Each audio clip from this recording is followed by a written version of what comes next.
سب سے اعلیٰ درجے کا اسلام کیا ہے؟ من سلم المسلمون من لسانہ و یدہ۔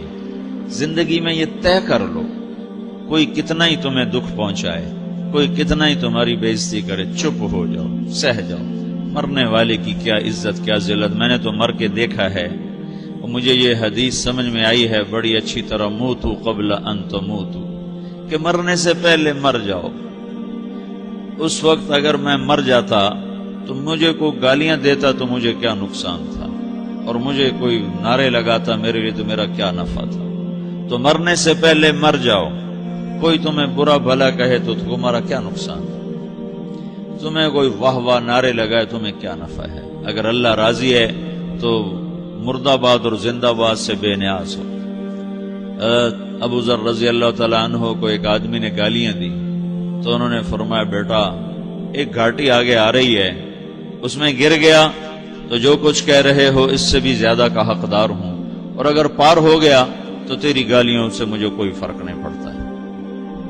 من سلم المسلمون من لسانہ و یدہ موتوا قبل ان تموتوا۔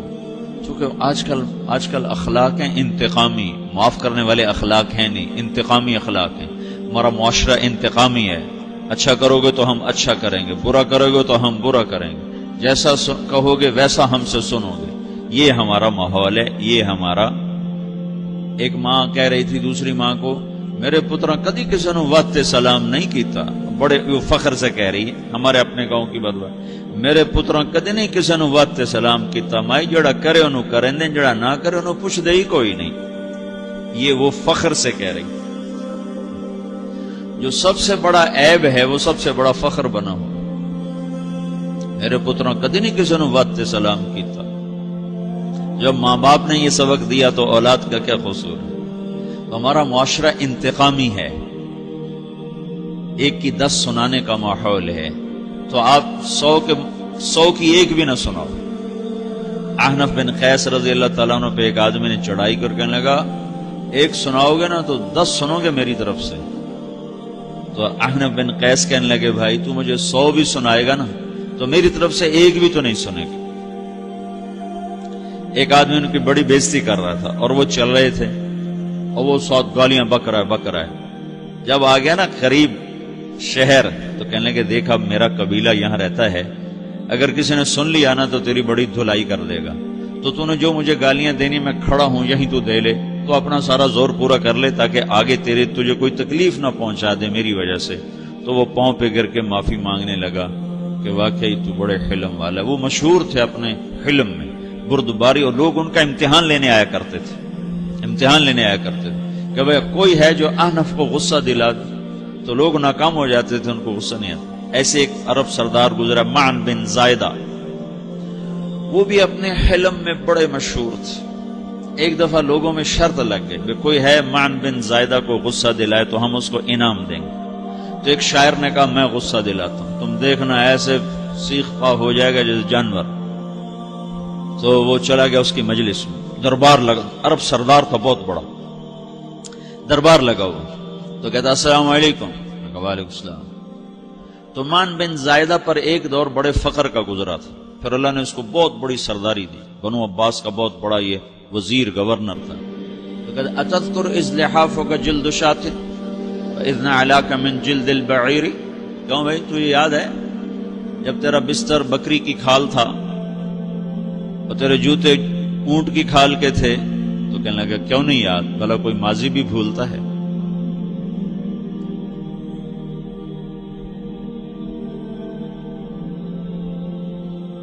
تو وہ کہنے لگا پہلا وار تو خطا گیا کہ فسبحان الذی آتاک ملکا وعلمک الجلوس علی السریر، تو پھر ساری تعریفیں تو اللہ کی ہیں جس نے تیرے جیسے کو تخت پہ بٹھا دیا۔ کہاں بھئی ساری تعریفیں اللہ کی ہیں، میری تو کوئی اوقات نہیں۔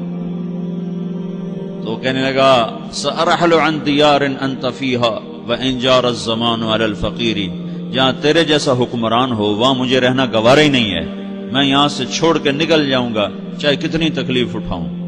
بڑے دربار میں یہ ایک گورنر اور وزیر سے بات ہو رہی ہے، تو وہ کہتا ہے اچھا بھائی اگر تو ہمارے پاس رہے گا تو ہم تیرا اکرام کریں گے، اور اگر تو جانا چاہتا ہے تو پھر رافقت کا سلام،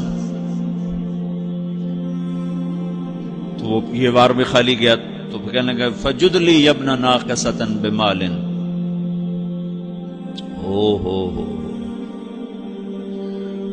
او گندی ماں کے بیٹے مجھے کچھ عطا بھی کر، میں بغیر پیسے کے سفر کیسے کروں گا؟ عرب کو کسی کو بھی ماں کی گالی دے دینا پھر عرب سردار ہو. فجد لی یبن ناقصۃ بمال، بری ماں کے بیٹے مجھے کچھ پیسے بھی دے، میں نے جانا ہے. میں کہا بھائی اس کو 3000 دے دیا جائے. اللہ، تو کہنے لگا قلیل ما آتیتنی و انی لأتمو منک فی الکثیر، یہ تو بہت تھوڑا تو نے دیا ہے، مجھے اور دے. کہا اچھا بھائی 3000 اور دے دو. تو وہ شاعر کی بھی آنکھیں پھٹ گئیں. کہنے لگا اب ٹھہر جا ٹھہر جا، اب میں تیری اصل تجھے بتاتا ہوں. سألت اللہ ان یبکیک ذخرا فما لک فی البریۃ من نذیر، میں اللہ سے دعا کرتا ہوں اللہ تیرے جیسوں کو سلامت رکھے، تیرے جیسا دنیا میں کسی ماں نے جنا ہی کوئی نہیں. فمنک الجود والافضال حقا وفضل یدیک کالبحر الغزیر، تو ہی سخی ہے، تو ہی کریم ہے، اور سمندر بھی تیری سخاوت کے آگے کچھ نہیں ہے. تو نے کہا اچھا بھائی تو نے ہماری برائی کی، ہم نے تمہیں 6000 دیے، اب تو نے ہماری تعریف کی، اب 10,000 اور دے دو اس کو. باتیں ہی رہ گئیں، باتیں ہی رہ گئیں. کہاں سے لائیں ایسے لوگ؟ ہمارا معاشرہ انتقامی ہے، بدلہ لینے کا ہے، بدلہ لینے کا. تو میرے ساتھ کیا میں نے بھی کرنا ہے. اعلیٰ درجے کا اسلام یہ سکھا رہا نہیں چپ ہو جاؤ، سلام مت بن جاؤ، سلامتی بن جاؤ، سلامتی کی علامت بن جاؤ. من سلم المسلمون من لسانہ ویدہ. اب وہ سوال کرتا ہے یا رسول اللہ ای الایمان افضل، سب سے اعلیٰ درجے کا ایمان کیا ہے؟ اسلام کیا ہے؟ کلمہ، نماز، روزہ، حج، زکات. اعلیٰ درجے کا اسلام کیا ہے؟ من سلم المسلمون من لسانہ و یدہ. یہ اخلاق کا ادنا درجہ ہے، ادنا درجہ ہے. ادنا درجے پر پہنچ کر آپ اسلام میں اعلیٰ درجے پر آ سکتے ہیں. وہ سوال کرتا ہے ایمان کیا ہے؟ تو آپ نے کہا اللہ پر، فرشتوں پر، کتابوں پر، رسولوں پر، موت کے بعد کی زندگی پر، تقدیر پر. اب ایک اور سائل سوال کرتا ہے ای الایمان افضل، سب سے اعلیٰ درجے کا ایمان کیا ہے؟ تو آپ نے فرمایا حسن الاخلاق، اچھے اخلاق سب سے اعلیٰ درجے کا ایمان ہے. جو آدمی اسلام میں، جو آدمی اخلاق میں، جو مرد عورت اخلاق میں ادنا درجے پر ہوتا ہے وہ اسلام میں اعلیٰ درجے پر پہنچتا ہے.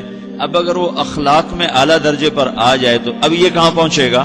اب یہ کہاں پہنچے گا؟ میرا نبی کہہ رہا ہے سب سے اعلیٰ درجے کا ایمان ہے حسن اخلاق، حسن اخلاق. ابو ہریرہ نے پوچھا یا رسول اللہ وما حسن الاخلاق، یہ بھی ایک اور حدیث ہے. یا رسول اللہ حسن اخلاق کیا چیز ہے؟ تو آپ نے 3 چیزیں فرمائی، تصل من قطعک وتعطی من حرمک وتعفو عمن ظلمک. جو تم سے توڑے نہ تم اس سے جوڑو.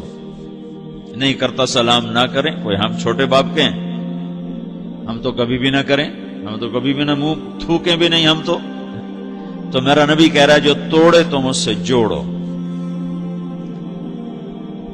جو محروم کرے اسے عطا کرو، جو زیادتی کرے اس سے درگزر کرو. یہ 3 کام جو عورت مرد کر لے گا یہ اخلاق کے اعلیٰ درجے میں ہے. جب یہ اخلاق کے اعلیٰ درجے پر پہنچتا ہے تو پھر میرا نبی کیا بشارت دیتا ہے؟ ادنا درجے پر پہنچ کر تو اعلیٰ مسلمان کی بشارت ہے، اور اخلاق میں اعلیٰ درجے پر پہنچ کر میرا نبی کہتا ہے کاد الحلیم ان یکون نبیا، اعلیٰ اخلاق والا بس نبی بنتے بنتے رہ جاتا ہے.